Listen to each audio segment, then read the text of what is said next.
안녕하세요. 그리스도인의 십자가를 지켜라의 권중근입니다.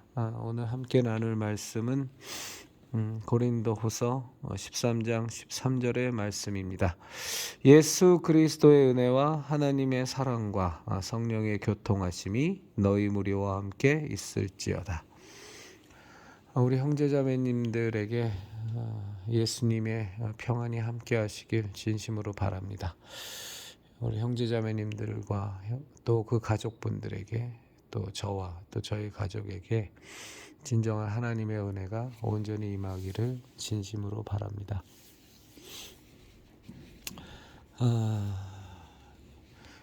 이 시대는 정말로 이제 성도들이 많이 깨어나야 됩니다. 제가 지난 시간에도 말씀드렸다시피 이 시대는 조금이라도 우리가 신앙적으로 바른 시각을 갖고 있다면 너무 영적으로 혼탁하고 너무 많이 타락하고 너무 많이 썩어서 사실은 그 주체에 해당하는 그 목사들의 30만 명이나 되는 목사들의 어마어마한 그 커넥션 속에서는 결단코 이것을 개혁할 방법이 없습니다.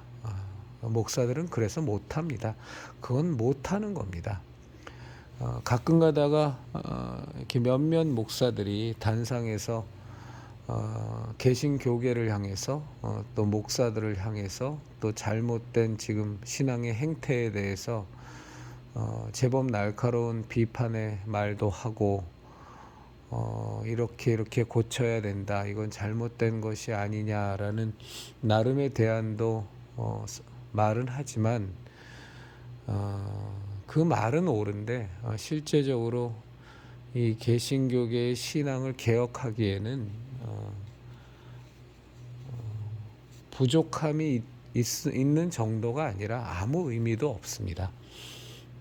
그저 본인이 그래도 덜 타락한 덜 썩은 목사인 것을 드러낼 수는 있을지 몰라도 그것 때문에 교인들이 변화를 받고 이 신앙 개혁을 할 수는 없습니다.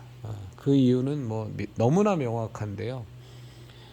그렇게 쓴소리를 현대의 지금 이 시대의 개신교계에 대해서 쓴소리를 하는 목사들조차도 그 교회 교인들은 그 목사에 중독되어 있고 그 목사가 시키는 대로 오로지 순종하면서 가는 것에 너무 익숙해져 있기 때문에 그저 개신교계에서 본인이 비판할 수 있는 것들을 비판할 뿐이지 이 엄청나게 강고하게 구축된 목사들의 교권, 목사들의 이 커넥션, 이 카르텔을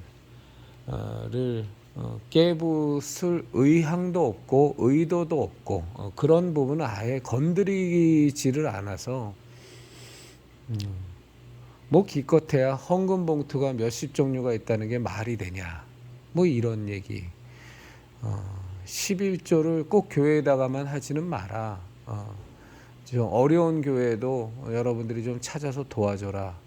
굉장히 귀한 말이고 좋은 말인데 이제 그런 것들로서는 결코 이 썩고 타락한 이 한국 개신교계 내에 이 목사들의 어마어마한 이 커넥션을 뭐 조그마한 기스도 주지 못합니다. 그건 그저 본인이 옳은 목사죠. 그런 얘기를 하는 그 순간만큼은 저는 그 사람들에 대해서 전체는 다 모르니까 옳은 말을 한 거긴 하지만 그러나 예수님의 자리를 지금 차지하고 있고 기독교계를 목사들의 그 커넥션으로 그 어마어마한 네트워크로 강고하게 지배하고 있는 이 부분은 뭐 전혀 건드리지 못하는 말들이기 때문에 사실은 신앙을 개혁하는 데에는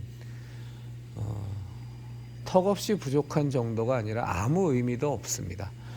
그냥 그 교회 교인들이 조금 더 바른 설교를 들었다.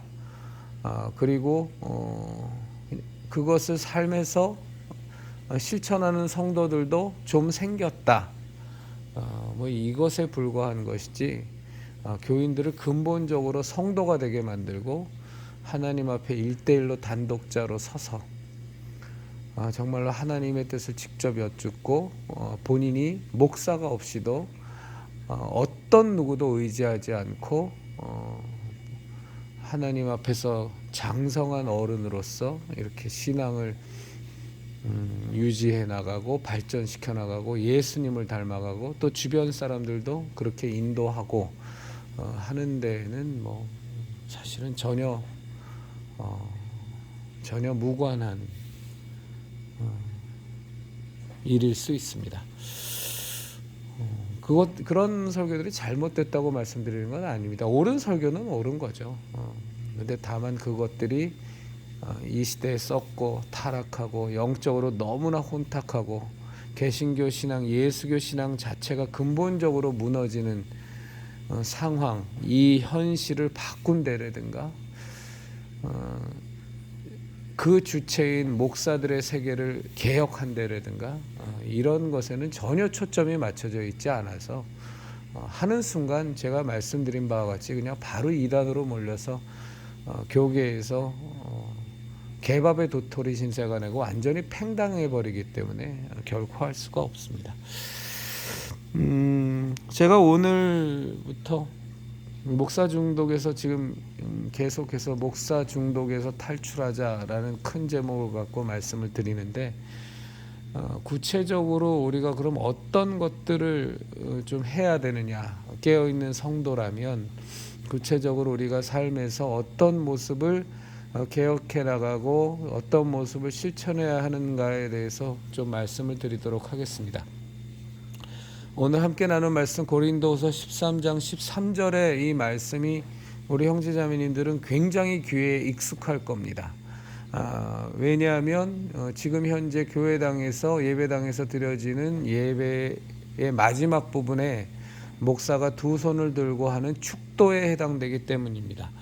축도라는 것은 축복 기도의 약자입니다. 그러니까 성도들에게 축복 기도가 아니죠. 그러니까 복을 구하는, 축도라는 것은 복을 구하는 기도.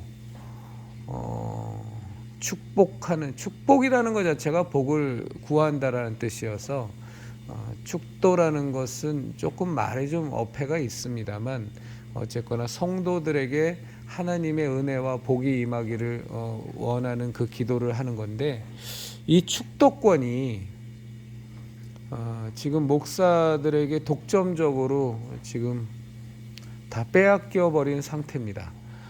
이것은 옳지 않습니다. 이건 정말로 잘못된 겁니다. 요즘은 제가 저희 십자성의 예배를 이렇게 유튜브에 올리지 않는데, 앞으로도 올리지 않을지는 모르겠습니다. 별로 이렇게 하여간 지금도 저희 가족들끼리 예배를 지금 날이 추워서 드리고는 있습니다만, 이 축도권은 정말로 목사가 독점해서는 안 되는 겁니다. 지금 현재 예배당에서 우리 형제자매님들이 이제 앞으로도 계속 예배를 드릴 거라고 한다면 이건 분명히 좀 개혁이 돼야 됩니다. 어떻게 개혁이 돼야 되냐 하면 예배의 마지막에 목사가 교인들을 향해서 뭐 두 손을 들고 뭐 이 하나님의 사랑과 예수 그리스도의 은혜와 성령의 인도하심이, 성령님의 교통하심이 너희 무리와 함께 있을지어다 하면서 또 여기에 또 뭐 막 갖다 붙이죠. 뭐 하나님의 사랑과 예수 그리스도의 은혜와 하나님의 사랑과 성령의 교통하게 하심이 이 자리에서 고개 숙여 예배를 드리는 모든 성도들에게, 또 지금 뭐 아프리카 오지에서 뭐 선교하는 선교사님들에게, 또 뭐 북녘 땅의 동포들에게 임할지어다 뭐 해서 뭐 한량없이 길어지기도 합니다만, 뭐 그건 좋습니다. 그건 뭐 목사가 그렇게 축도하는 건 좋은데, 제가 분명하게 말씀드리고 싶은 건 성도님들도 이 축도를 해야 됩니다. 성도님들은 목사에게 축도를 받는 존재가 아닙니다. 목사가 성도를 위해서 축도를 하는 것, 축복 기도를 하는 것은 좋은 것이지만 그건 좋은 것이죠. 그러나 정말 성도님들도 함께 예배를 드린 다른 성도를 향해서 하나님의 사랑과 예수 그리스도의 은혜와 성령님의 교통케 하심이, 성령님의 충만케 하심이 우리 형제님에게, 우리 자매님에게 함께 하시기를 진심으로 바랍니다 하고, 주변에 있는 형제 자매님들끼리도 서로 간에 이 축도를 해야 됩니다. 축복의 기도를 해야 합니다. 왜 하지 않을 이유가 하나도 없습니다. 이 축도가 마치 목사의 하나의 권리처럼 인식이 되는 건 아주 심각한 타락이고, 이것은 하나님이 우리에게 주신 서로를 위해서 축복 기도를 할 수 있는 이 놀라운 은혜와 놀라운 권세를 완전히 박탈해버린 아주 악한 겁니다. 목사가 성도를 향해서 축도를 하는 것은 좋은 것이지만 그걸로 끝이 난다면 그거는 대단히 안타까움을 넘어서서 바람직하지 않고 좀 더 나아가면 타락이라고 볼 수 있습니다. 마치 목사의 축도만이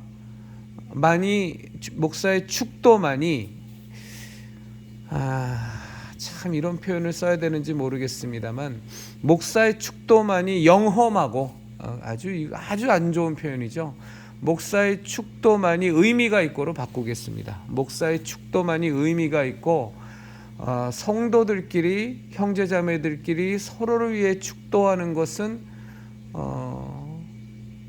그다지 큰 필요가 없는 것처럼 자꾸 인식되게 만듭니다. 그렇지 않습니다. 진정한 목사가 진심으로 성도들을 향해서 축도하는 것도 굉장히 귀한 것이지만, 사꾼이 하는 축도야 무슨 의미가 있겠습니까? 그런 건 다 빼버리고, 진짜 목사가 성도들을 향해서 축도하는 것도 참 귀한 일이지만, 성도들도 그가 진정한 목사라면 목사를 향해서 축도를 해야 됩니다. 그리고 성도들끼리도 축도를 해야 됩니다. 모인 교인들끼리 다 할 수 있으면 제일 좋은데, 그거는 저희가 예전에 십자성 예배 드릴 때 한 10명만 모여서 그걸 해도, 축도해도 그 시간도 사실은 상당하죠. 근데 굉장히 좋습니다. 우리 형제자매님들 꼭 예배 드릴 때 그거 실행해 보십시오. 가정 예배를 혹시 드리시는 분이라면 가족끼리도 예배 드리고 그냥 주기도문하고 끝내시지 마시고, 가족들끼리도 가족 구성원들끼리 하나님의 사랑과 예수 그리스도의 은혜와 성령님의 교통하심과 충만케 하심이 아버지에게 있기를 원합니다. 우리 아들에게 있기를 원합니다. 우리 딸에게 있기를 원합니다. 아내에게 있기를 원합니다. 남편에게 있기를 원합니다 하면서 서로가 서로를 위해서 각자 일일이 같이 이 축도를 해 주십시오. 아주 귀한 겁니다. 구역 예배를 드리신다면 구역 예배할 때 말씀 나누고 찬송하고 서로를 위해서 기도 제목 나누고 삶을 나누고 이것으로 끝내지 마시고 꼭 이 축도의 시간을 가지십시오. 무슨 집사님에게, 무슨 형제님에게, 무슨 자매님에게 정말로 하나님의 사랑과 예수 그리스도의 십자가 대속의 은혜와 성령님의 교통하심이, 함께하심이, 충만케 하심이 항상 있기를 원합니다 하고 서로가 서로를 위해서 축도해 보십시오. 굉장한 은혜가 되고 굉장한 감동이 있습니다. 저희 십자성 예배 때 항상 그렇게 하니까, 그리고 저는 옛날서부터 그렇게, 사실은 이 축도권이라는 것이 얼마나 소중한 것인가를 잘 알고 있어서 우리 성도들끼리 이 예배를 드릴 때 그것이 허락하는 데서는 저는 그것을 해왔는데, 저는 여러 교회를 다녔으니까요. 그 중에 이제 깨어있는 작은 교회들에게서는 이것을 하는 교회들도 사실은 있거든요. 근데 굉장히 좋습니다. 예배가 끝나고 나서 그냥 바로 밥 먹으러 가는 게 아니라 그저 근처에 있는 사람일지라도, 혹은 서로 간에 머쓱하지 않다면, 혹은 서로 간에 생소해도 좋습니다. 처음 오는 사람한테 아이고 어서 오세요 반갑습니다만 할 게 아니라 정말 오늘 처음 오신 우리 형제님에게, 우리 자매님에게 하나님의 사랑과 정말 예수 그리스도의 십자가 대속의 은혜와 성령님의 교통케 하심이, 함께 하심이, 충만케 하심이 함께 하길 진심으로 원합니다 하고 정말 실천해 보십시오. 제가 저의 경험을 마치 일반화하는 것은 그건 문제가 있지만 성경에 나와 있는 내용이고, 사도들도 여러분이 그 성경을 이렇게 쭉 한번 읽어보시면 이 사도들도 계속 그 교인들을, 성도들을 향해서 이 축도를 계속하거든요. 그리고 그 서신서나 이 성경을 보면 바울 사도 같은 경우나 계속 권면하거든요.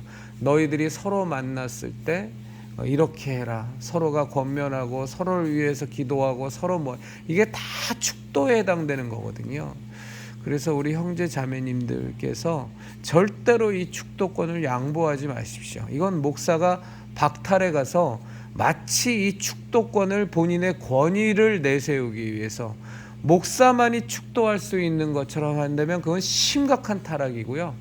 이건 목사가 독점적으로 갖고 있을 이유가 하나도 없는 건데, 너무나 오랜 세월 동안 거의 대부분의 모든 교회에서, 그냥 모든 교회라고 하겠습니다. 모든 교회에서 이 축도권을 목사가 독점하고 있었습니다. 다는 아니라고 볼 수 있겠지만 몰라서 독점하고 있는 무식한 목사들도 있었을 것이고요.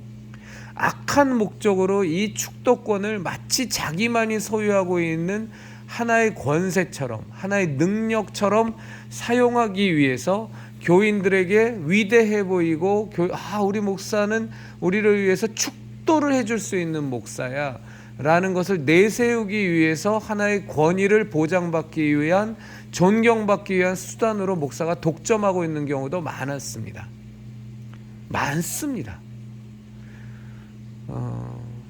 심지어는 노골적으로 제가 아는 이 목사는 이 축도권은 정말로 목사들에게 주신 하나님께서 부여한 자신들만의 권리이고, 그리고 나의 축도를, 예배를 드리고 나서 목사의 축도를 받는 것과 받지 않는 것이 어마어마한 차이가 있다고 누누이 강조하는 목사도